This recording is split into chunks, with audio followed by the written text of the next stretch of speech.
知道为什么你还单身吗？因为不只是你，大家都单着呢。这些年资本给女人洗脑非常严重，而为什么男人却开始清醒了呢？现在很明显啊，男人开始反抗了，他们不再迎合女人的要求了。曾经男人也大方过，努力过，无怨无悔的付出过，可是那一桩桩一件件的事儿，哪一件不让人心寒呢？结婚16年，4个孩子都不是自己亲生的。上海有一个男的，结婚的时候，女方说他不喜欢鲜花，就喜欢花钱，结果结了婚才知道哈，对方有个孩子，多冤呢。还有很多地方哈，法院接收的彩礼纠纷案里面，大部分的女方都是说钱已经花掉了呀，没了，所以你打官司也不一定要得回来。谈恋爱的人每年要过的节日，那真的是五花八门啊。除了原有的一些节日以外，资本还创造出来了一系列的节日，在女人的群体当中，这些节日很重要啊，都是给男人表现的机会，所以呢，都得过吧，不然都得被自己的闺蜜给笑死。1月、2月有春节、情人节，3月有女神节，4月、5月有小长假520，6月、7月刚刚松缓下来一点，8月份又来个七夕节，紧接着就是10月的小长假了，然后马上就是双11的购物节啊。要是你错过了双11，你还可以用双12来补救一下。平安夜你得过吧，圣诞节你得过吧，年末的跨年元旦都逃不掉的。春节这个最重要的节日你也得表示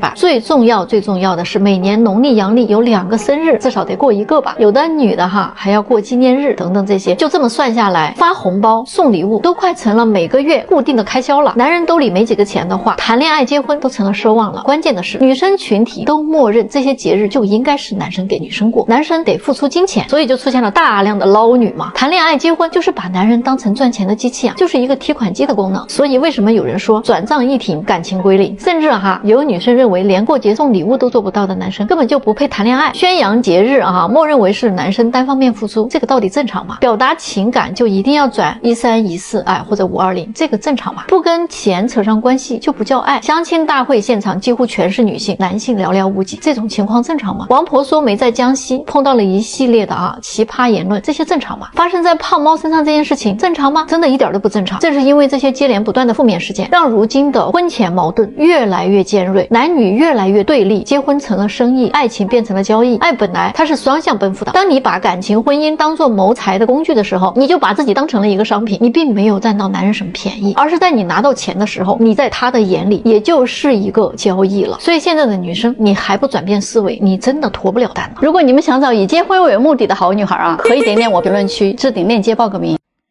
问你一下哦，你追求女人的时候是不是从来都用同一套战术？有很多男人都这样啊，他们在追女人的时候呢，永远都用一套战术。他们自己也会发现啊，有的时候呢这好使，有的时候就不好使。比如说我最近有一个咨询啊，这男士呢30多岁了，非常成功，年入1000万。过往呢他追求女生的方式呢，就是一个砸钱，也都还行哈，大部分的时候呢这还可以的。但是最近啊，他遇到一个特别喜欢的女孩，他又如法炮制。刚接触的时候大家感觉都比较好，女生呢对他印象也可以，挺积极的在回应他。结果呢前段时间因为疫情嘛，大家见不上面，他呢就为了表达一下自己的心意，结果呢给这女孩发了个挺大的红包，挺大的。结果呢这女孩不但没有接他的红包，而且就因为这个事儿决定不再跟他接触了。这个男的一下就懵了呀，不知道这样错在哪里了，对吧？对于很多人来说，这不是正常的一个方式吗？不是女人都喜欢钱吗？你们想一想啊，天底下的女人不可能都是一个样，所以你去追求女人的时候呢，先了解一下对方啊，了解一下对方的性格，去对症下药，知道人家的喜好、生活环境、家庭背景、内涵等等这些，你分析一下对方大概的性格特点，你再行动啊，千万不要一上来就是老一套，并不是每个人都喜欢你的方式的，对吧？这个时候是不是错失良机了吗？为什么有的时候有钱你也不一定追得到女人呢？那女人到底喜欢什么样的男人呢？答案啊，一定是那个能吸引她的男人，一定不是那些一上来就跪舔她的那些男的。所以啊，男生你在追女生的时候呢，你不要一上来你马上就去讨好她啊，你不要去跪舔她，那样只会让对方感觉到啊，你太容易得到了，你完全没有价值感啊。那女人基本上啊是不会爱上一个跪舔她的男人的。有很多的女人呢，最后选择的都不是那个仅仅能对她好的啊，女人最后选择的一定是那个既对她好，又能给她带来某种价值的男人，也就是你的价值感嘛，对吧？你才能吸引得到他呀。你比如说你形象好，你长得帅啊，那他呢从感官上就能够得到一些愉悦嘛。那比如说呢，哎，你比较有钱，那你可以给到他未来一种物质上的那种安全感，对吧？或者说呢，你就很有才华，他和你在一起能得到很多成长啊，你能给到他一种让他仰慕的那种感觉啊。或者说呢，你就情商特别的高，能够给他带来无限的开心和快乐啊。做一个有幽默感的人也是很讨女人喜欢的。我就见过一个啊，什么都没有这个男人，他居然能够得到女生的真爱呀。两家家族这悬殊非常之大，但是女孩啊就是不顾一切的要跟他在一起。那如果你样样都没有，那你就别说女生多么现实啦，多么慢热啦，多么矫情啦，多么难追啦。说白了就是你自己魅力不够，知道吗？今天有一个女生来问我说跟男生呢接触了有半年多了啊，他们俩呀一直都非常正常的在约会吃饭玩耍，但是这么长的时间了啊，男生就连她的手都没有拉过一下。她问我这到底是什么意思？姑娘啊，你说你是不是傻？这还能有什么意思呢？就是对你没有感觉，但是他似乎又觉得还行。在他的纠结中，你就已经成了他的备胎了呀。半年了还找不到感觉，那你还继续约什么会呀？赶紧离开他吧啊！就算他勉强的跟你在一起了，心也不会都在你身上的。有人说啊，嫁给爱情不如嫁给金钱。这个说法啊，一般都来自于那些受过爱情伤害的女孩。你的想法呢倒是不错的，不过呀，你的这个想法有点太美了。你想想啊，金钱就是那么容易嫁的吗？你是不是以为那些有钱人都在家里坐等一个不爱他的人，只爱他的钱的女人呢？那到底是你傻还是他傻呀？ Looking for you.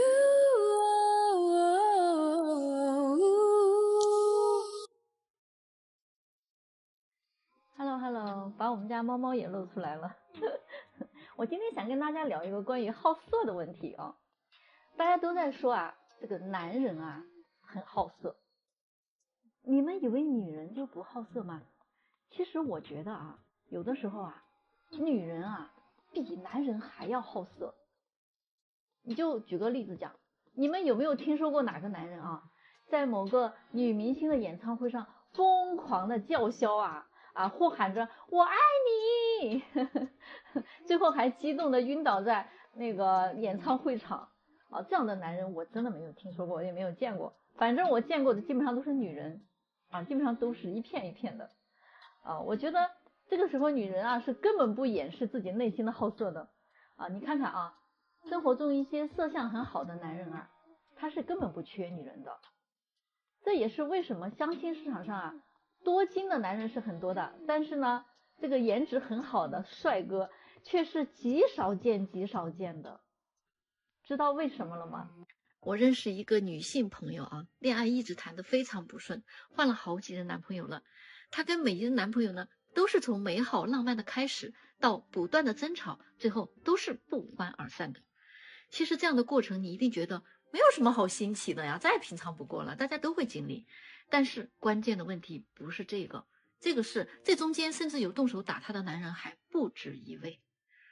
她跟我讲，她跟初恋同居的时候吵架吵得特别厉害，可以吵到凌晨，经常闹到邻居报警。最后初恋选择了放手，她也意识到自己的性格脾气应该收敛一点。于是她在最后认识的这位男朋友面前呢，表现的还是比较温柔的。可是仍然好景不长，两人相处了半年，难道又动手打了他？他每次因为挨打就会来找我诉苦次数越来越频繁。刚开始我也为他很鸣不平我们都会觉得一个男人再怎么生气，你都不能动手打女人。这个是我们整个社会公众都无法容忍的事情，对吧？特别是女性。可是啊，话又说回来了，你不觉得很奇怪吗？她怎么总是会遭到男人的身体攻击呢？于是我就找到她最后的这一任男朋友啊，了解了一下真实的情况，跟我们想象的真的不太一样。听完了原因，你可能会觉得啊，他真的不一定是可怜的那一方。这位朋友她是一个说话特别直接，甚至有一点刻薄的女人，这一点我是了解的，所以她这一任男朋友说的话呢，基本上是属实的。她经常啊，在因为跟对方有意见分歧的时候，表达方式只有一种，就是吵架，口无遮拦，没有理智，想什么说什么。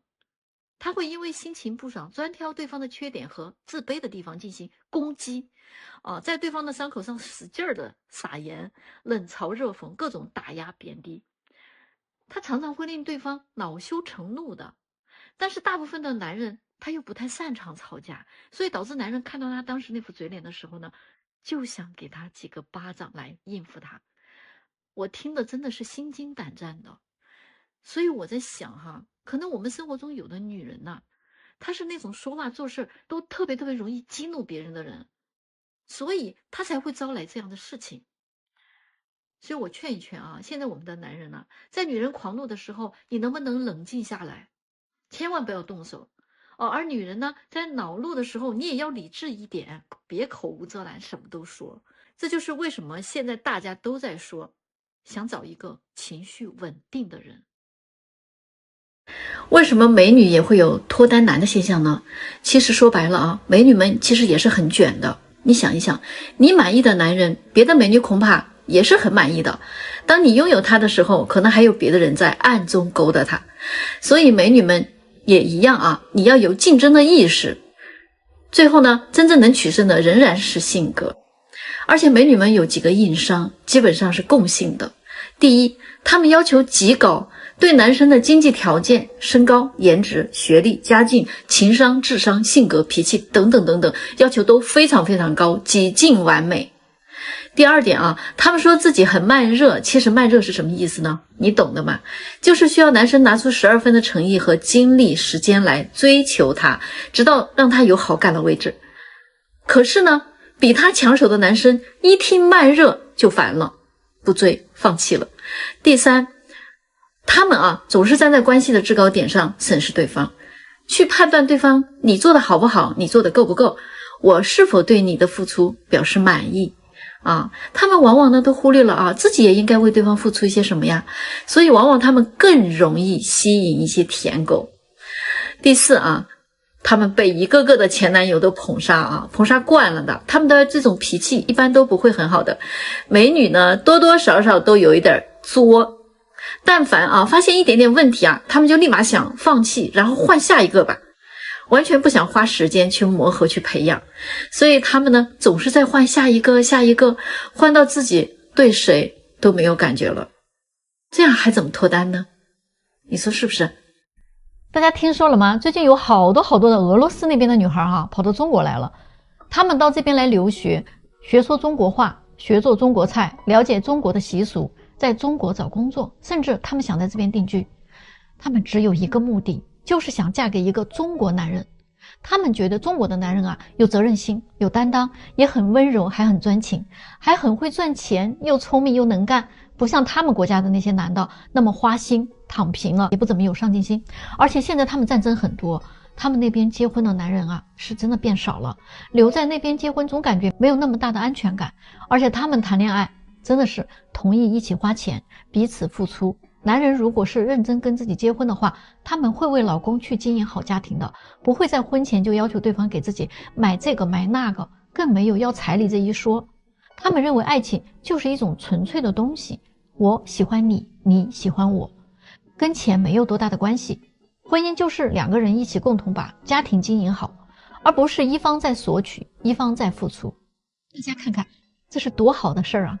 看来现在全世界的女人都在盯着中国男人了哈，这是不是一个大好的消息呢？来，咱们到评论区讨论讨论吧。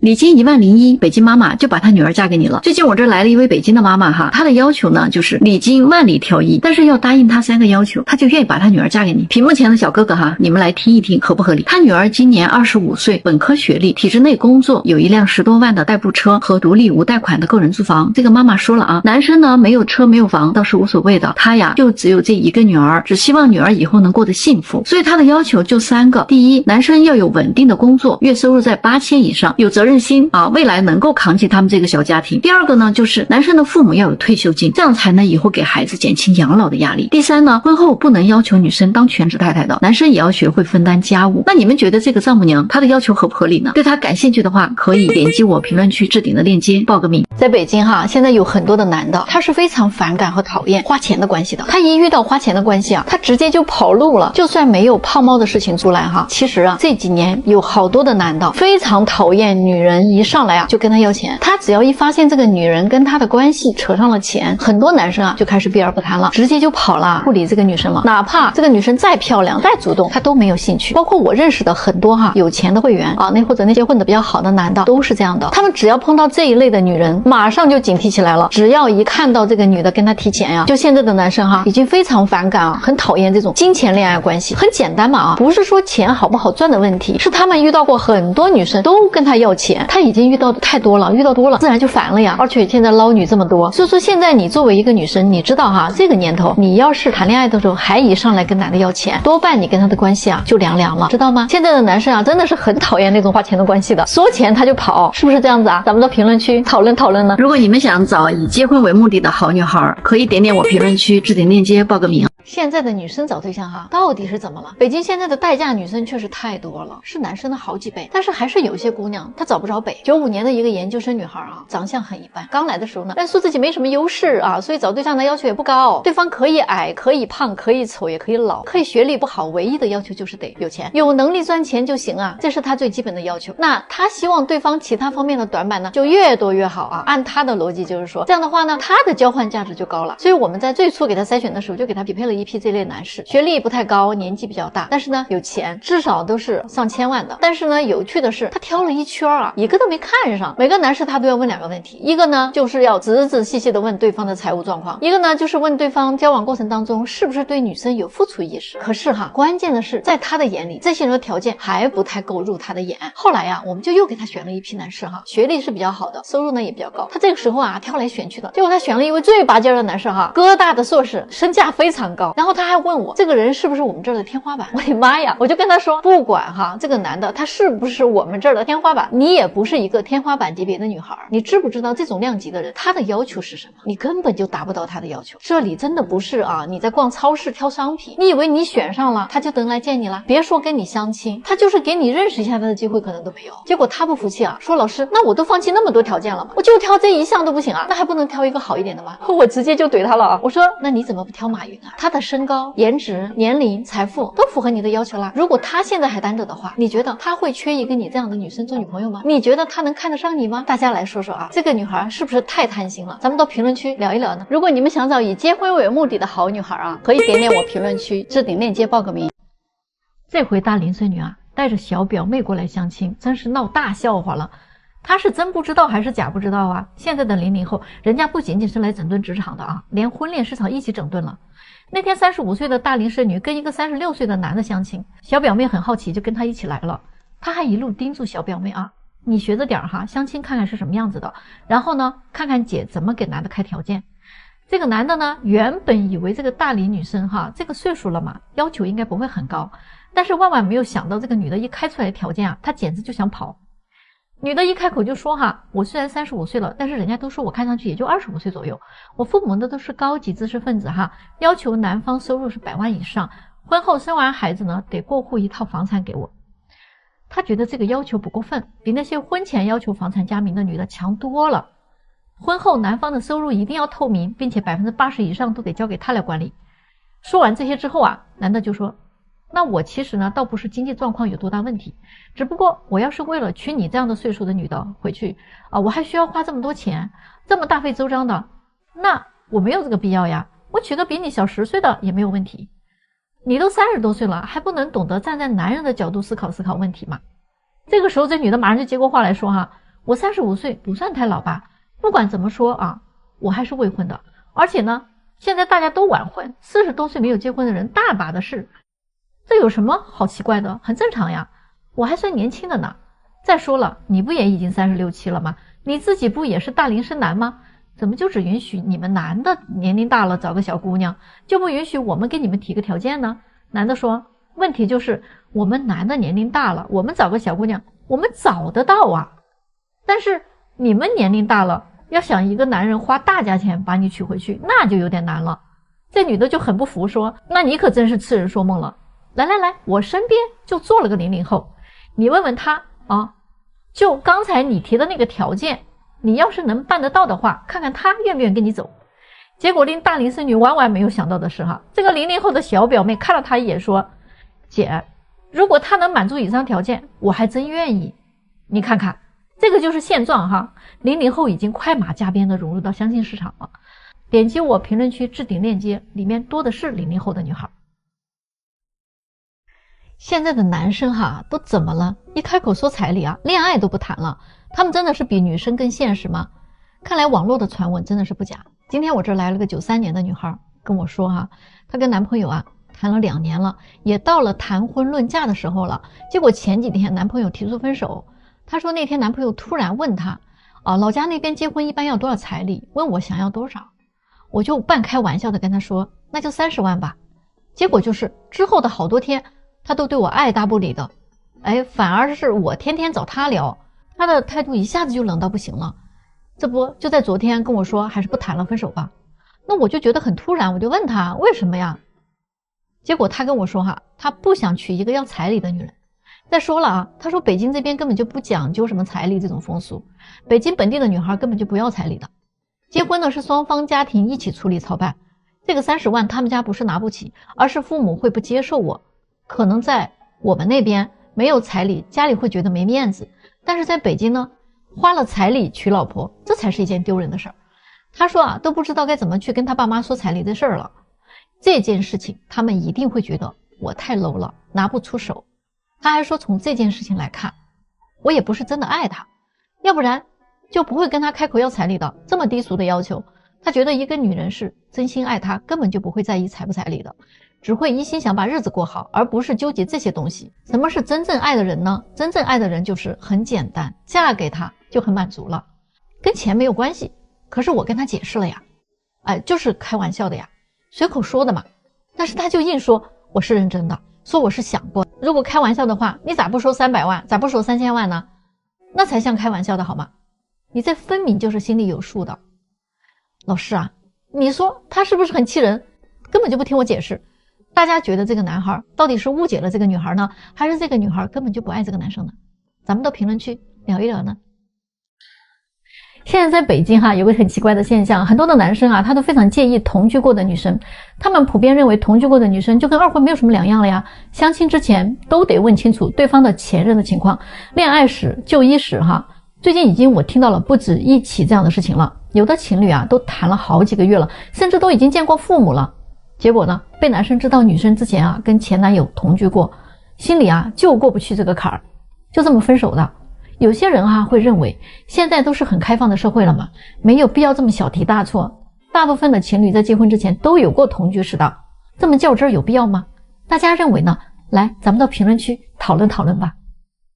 这马上就520了哈，你打算给你的女神买什么样的礼物呢？这句话一说出来，咱们看看评论区的男生们都说了什么样的金句呢？第一句哈，3年舔狗一场空，不如自己换辆车。第二句呢，自从没有女朋友，钱越来越多了。第三句，不当舔狗不被渣，抽烟喝酒去搓麻，足疗、温泉、按摩全套才200多，它不香吗？第四句，没有互动的恋爱不如对自己好一点，讨好自己比讨好别人更容易，何必去自讨没趣呢？远离那些慢热女，谁也耗不起。第四句哈，爱情是双向奔赴的，我们男孩子也希望被人重视，我们也想要礼物，我们也想要转账，我们也想求包养。第五句哈，舍得为你花钱的女人不一定爱你，但是不舍得花你的钱的女人一定是爱你的。第六句，这个520做的女朋友的礼物了，不送我就是不爱我，口口说说的还想跟我结婚，不如换下一个。第七句哈，单身之后房子车子都有了，兄弟啊，珍惜来之不易的财富吧，远离那些捞女。第八句，都说爱是相互的，那礼物为什么就不能相互呢？第九句，愿意给你花钱的女人不一定爱你，但是1分不花的女人肯定不爱你。第10句，不想做第二个胖猫，索取的的女人可能不仅仅是来索取你的钱的，还有可能是来索取你的命的。咱们看看啊，男生们是不是已经在用行动进行反抗了呢？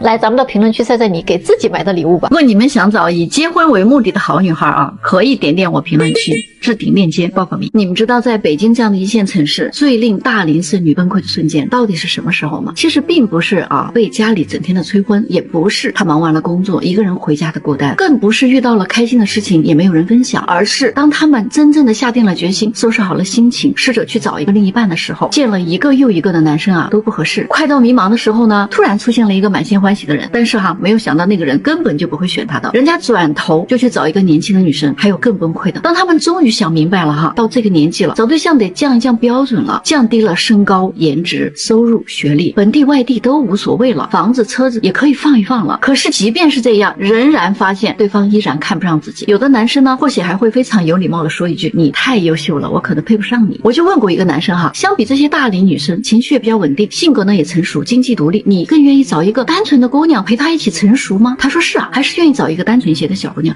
省事儿啊。这个就是一线城市相亲市场的限制。